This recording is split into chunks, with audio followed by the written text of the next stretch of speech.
Ed Woodward's two-point Man United plan is huge blow for Solskjaer as sack looms.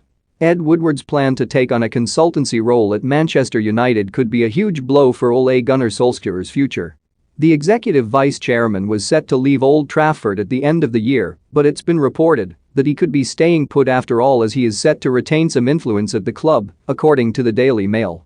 Woodward is in talks with the club over a new position that would allow the hierarchy to call upon his knowledge when and if required, something which is common practice at firms when an executive departs.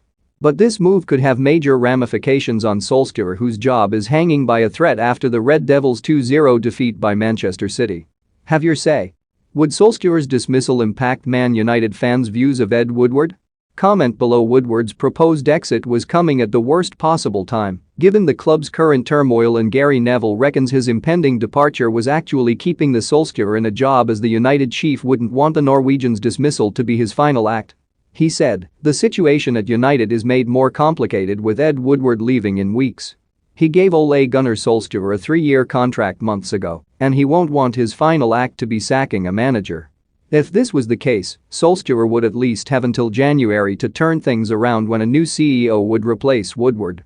But if Woodward stays at the club in some capacity, there is a chance United could bite the bullet a lot sooner, as he would likely help the Red Devils in the process of appointing Solskjaer's successor.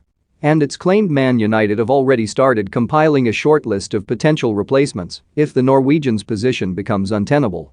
Brendan Rodgers is the leading contender, but the club are aware of how difficult it would be to appoint him from Leicester midway through the campaign. Appointing a manager from now until the end of the season is a route they could go down, however, something that is being considered by United. Solskjaer latest, Ole's decision to mock Donny van de Beek comes back to haunt him. Former RB Leipzig boss Ralf Rangnick, who now has a senior role at Lokomotiv Moscow, would reportedly be an ideal candidate in the short term after impressing Woodward during informal meetings. Woodward might not exclusively work for United in this new role, but they will likely lean on his experience to help them get through this major transition as smoothly as possible. And undoubtedly one of the main issues on the agenda will be to stabilize the position of the manager, which could realistically involve sacking Solskjaer, whether that happens now or later down